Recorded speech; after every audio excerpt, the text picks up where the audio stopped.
Farmacia a servizio del territorio, è iniziata proprio oggi l'esecuzione dei tamponi, un modo per essere concretamente vicini soprattutto alla fascia più fragile della popolazione, anziani, e sapendo che si va in un punto, in un luogo dove il personale è a servizio della persona e soprattutto sono persone conosciute. I farmacisti in primo luogo sono persone conosciute, soprattutto si diceva dagli anziani. Allora abbiamo qui proprio la dottoressa Chiara Pozzi.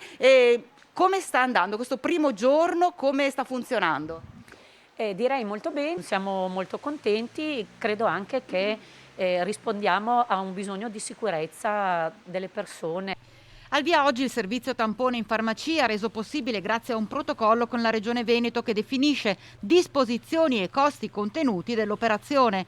Avviene su prenotazione, bisogna essere asintomatici e bisogna arrivare muniti di tessera sanitaria e documento di identità.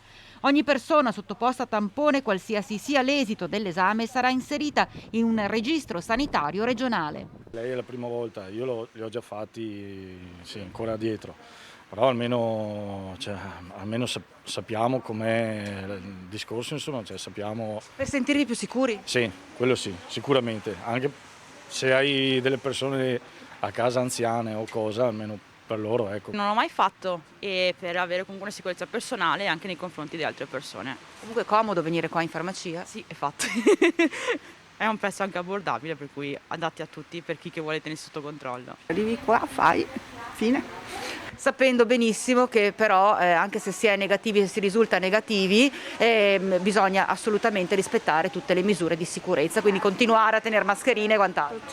Certo. E lunghe code anche al punto tamponi al San Bassiano, dove arriva con prescrizione o prenotazione chi sa di essere entrato in contatto con Covid positivo. Un'attività che funziona tutti i giorni. Solo il 1° gennaio si è registrato un lieve calo di tamponi effettuati, 1050 in tutto il territorio dell'Ulsette Pedemontana, rispetto a una media giornaliera di 2300.